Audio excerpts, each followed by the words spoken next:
In this week's video, we'll review the latest charts and data to help us answer the question, did the final and most painful leg of the bear market begin this week? We've got a lot to cover, so feel free to use the pause button on your video player. Let's start with the problem. As Chairman Powell stated on November 30th, inflation remains far too high. We have a big read on inflation coming next week in the form of CPI.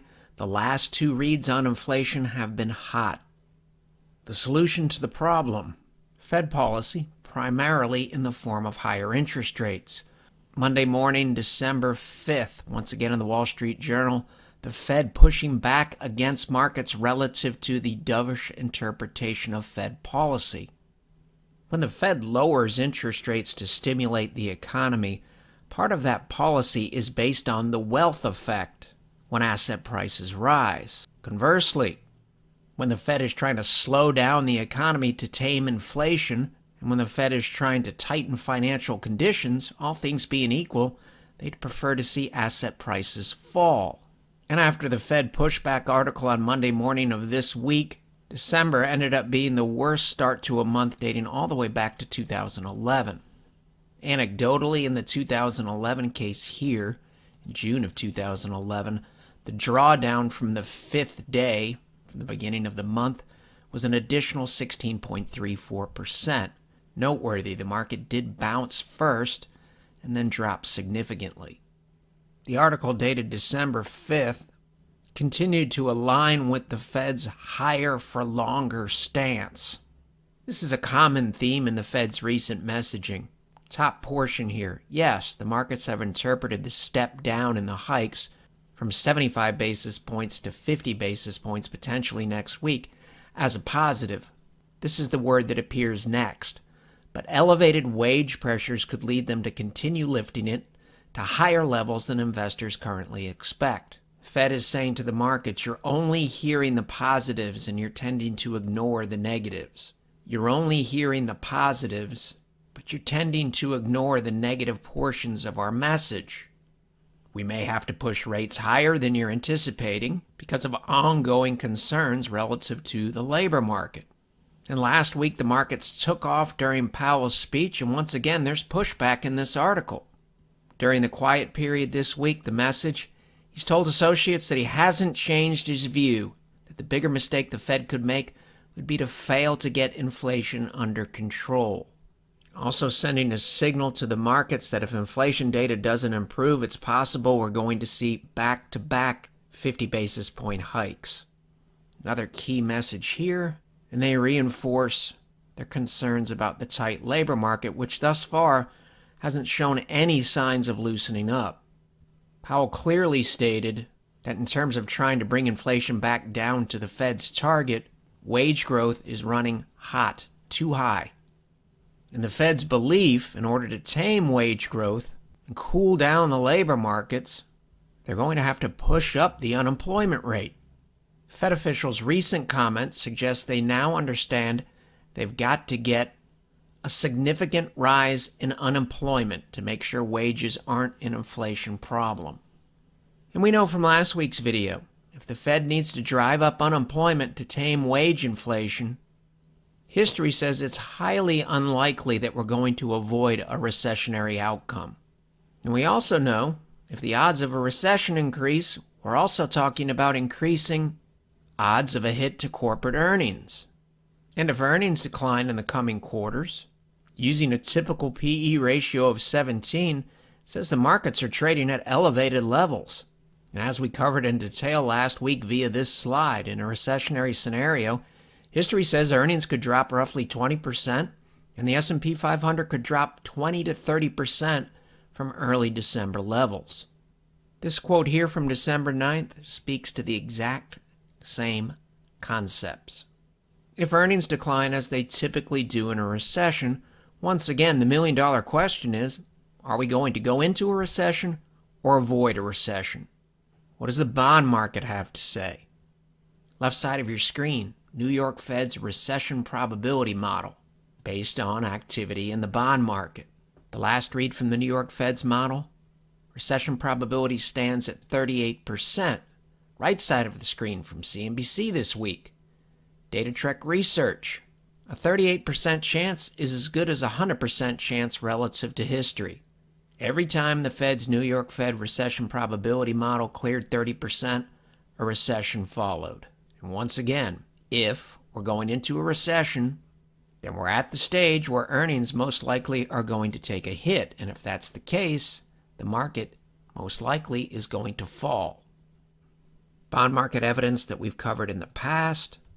And as we've noted previously, when you take bearish setups, similar to what we have today, and yield curve inversion, similar to what we've seen recently, in the historical cases, 1973, 2000, 2006, the S&P 500 dropped an additional 45% roughly. Doesn't mean that's what's going to happen in the present day, but it tells us to keep an open mind about earnings taking a hit in the coming quarters and the market being overvalued presently. Next question. Does the low is in theory align with history?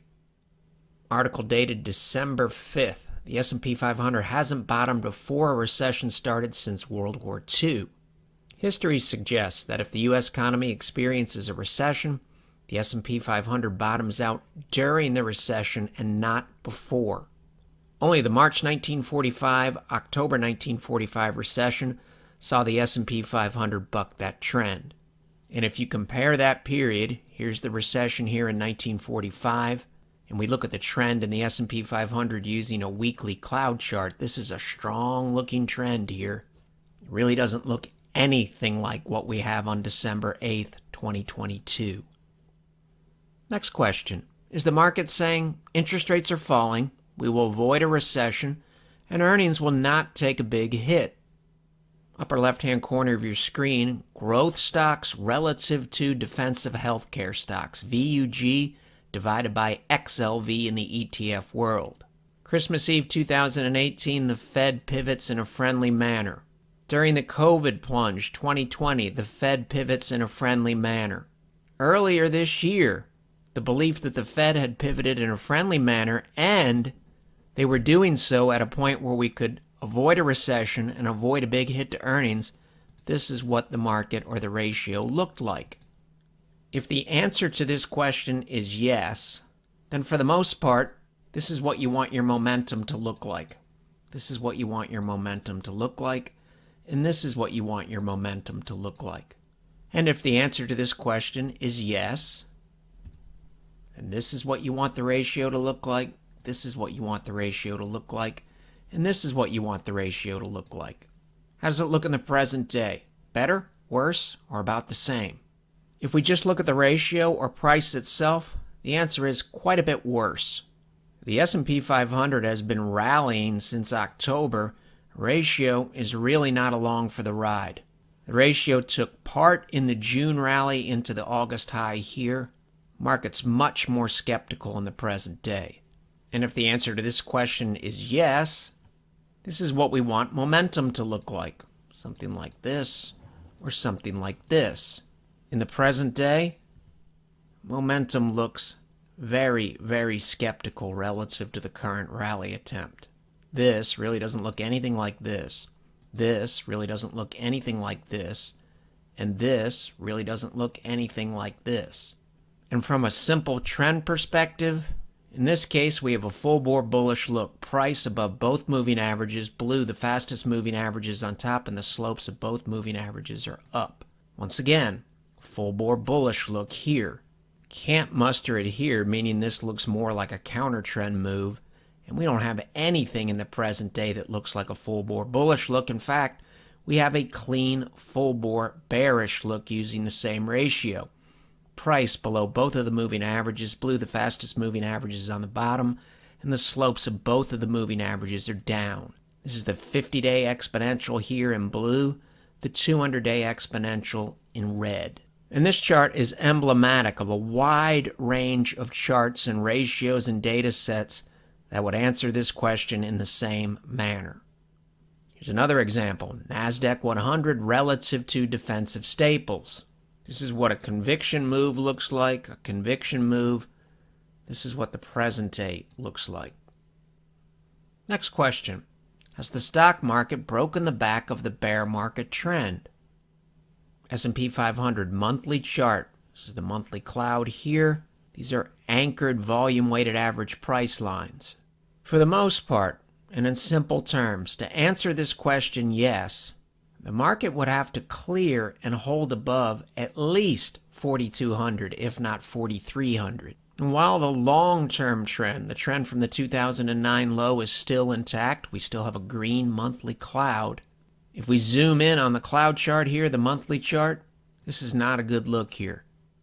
Right now we have blue crossing below red on the monthly cloud. There's a similar look here in 2008. This is what happened in the stock market. There's a similar look here in late 2000, early 2001. Here's what happened in the stock market. A cross like this, a cross that we have presently, here's your intra-month look here, blue below red. It's only happened 2 previous times in the last 33 years, right here and right here. And even if the long-term trend from the 2009 low remains in place, these lines here that acted as support earlier this year are tied back to 2018 here. It's possible, if we come down here again and test 3,500-ish and it doesn't hold, that we could come all the way down to these lines that are tied back to the 2015 case. And that comes in somewhere in the neighborhood of 3,000 on the S&P 500. Also noteworthy, 2015, when the market bottoms, this is still a very strong trend. You can see we bottom well above the cloud. 2018, once again, for the most part, we bottom right here, well above the monthly cloud. Not the case in COVID. In 2020, the trend is weaker. We come much closer to the monthly cloud here when the market makes the COVID low. Further away, getting closer, and getting even closer on the low.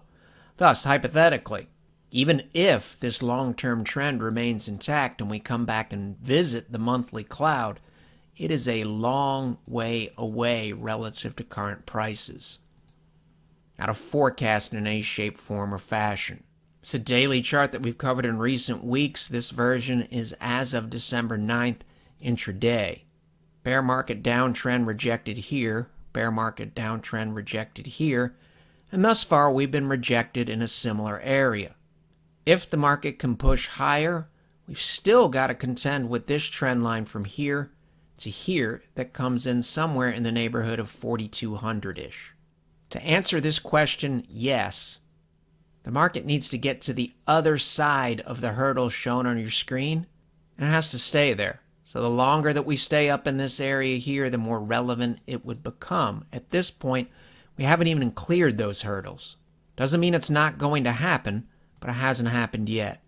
And this white space in here tells us that even if we remain in a downtrend, it's possible the market could make a run at any one of these levels. This chart was also covered in the last 2 weekly videos. Similar concepts here with these being noteworthy bull-bear levels.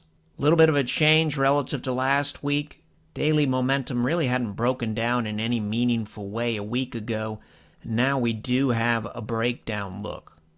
As noted on Twitter earlier this week, here's the Twitter handle here. The last 3 times we saw a similar momentum reversal, there was additional pain in the S&P 500. That doesn't predict anything, it just speaks to probabilities. In each case, momentum moved from the upper blue line here and hit the lower blue line, very similar to what we've seen in the present day. We want to try to understand what's happening on multiple time frames. This is the reversal look up here, August of this year. Thus far, we do have a similar look in the present day. That would change if we could get out here on this 60-minute chart. If you're a bear, you want to see the present day chart evolve or morph into something more like this here and this here. Let's take this question here and this question here and see what we can learn by looking at the weekly trend in the NASDAQ. So look at the weekly chart intraday on Friday, December 9th around 11 a.m. The close was quite a bit weaker than what's shown on your screen in terms of the daily outcome. And you may remember from the weekly cloud video, bullish odds increase when this green span gets above price. We don't have that. When price gets above red, here, we don't have that. When blue crosses above red, blue is below red, we don't have that. And when price gets above the cloud, price well below the cloud. And bullish odds increase when the cloud flips from red to green. The cloud is not close to flipping. In fact, really, we don't have anything that's particularly close here. The present move here is weaker than the move off of the June low here. Take a look at this chart in the context of these two questions. Also noteworthy, the weekly chart, 2:17 p.m. We've been hanging around the 200-week moving average. That's not really what you want if you're a bull. If you're a bull, you want to retake it and you want to move away from it as quickly as possible. Closed above it last week. Now we're back below it. Still near it, still indecisive. And weekly momentum has not rolled over in a meaningful way yet. Is it really a good thing that the Fed has decided to slow the pace of rate hikes? Bloomberg article dated December 7th. As most of you know, a true Fed pivot is when the Fed decides to cut rates after raising them. Quote directly from the article, after the first rate cut, the firm study shows, the S&P 500 fell in all but one of previous easing cycles. On average, the S&P 500 dropped 24% before finding a bottom. That's after the first rate cut. These are the historical cases. Anecdotally, in the 2007 to 2009 case, the market bottomed somewhere between 350 and 400 days from the Fed's first cut, and the additional decline in the stock market after the first cut, somewhere in the order of 50 to 60%. That's the most extreme example on the graph. The bond market is screaming recession, but is data starting to drift towards a recessionary look? Covered this chart in detail last week.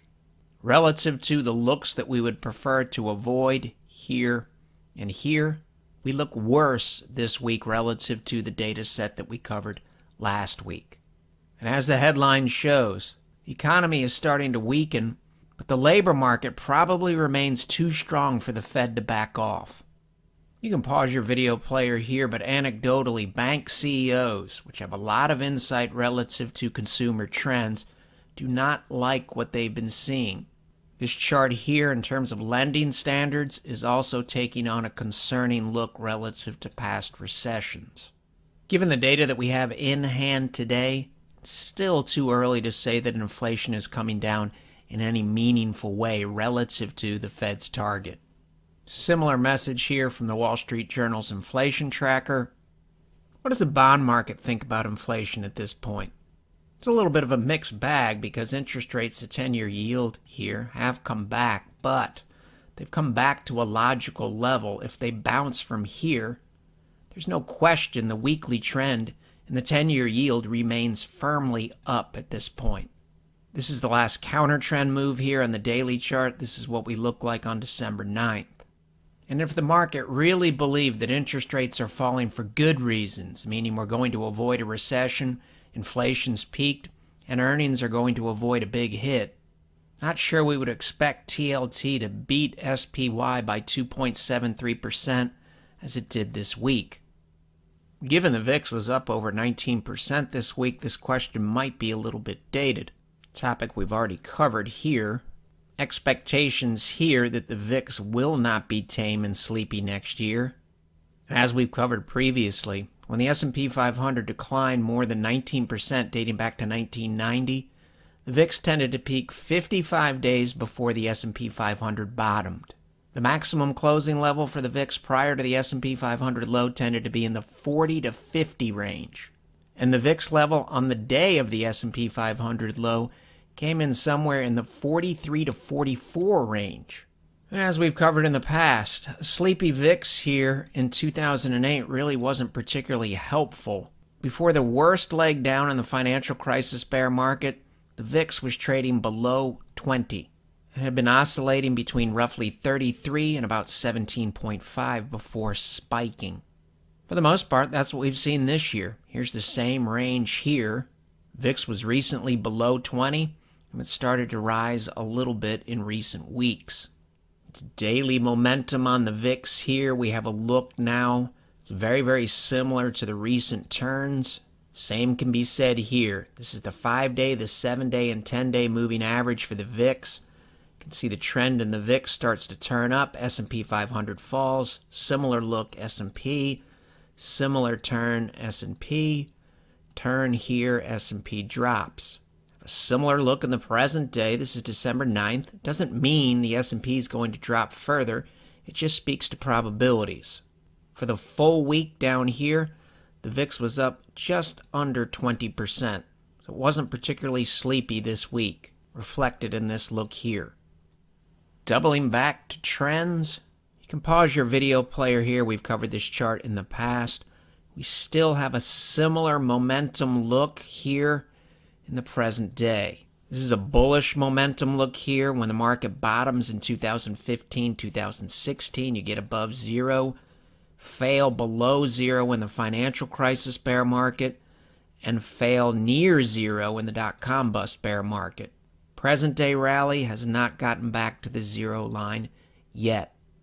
Moral of the story, there's really nothing here that says this looks much different from previous bear market rallies.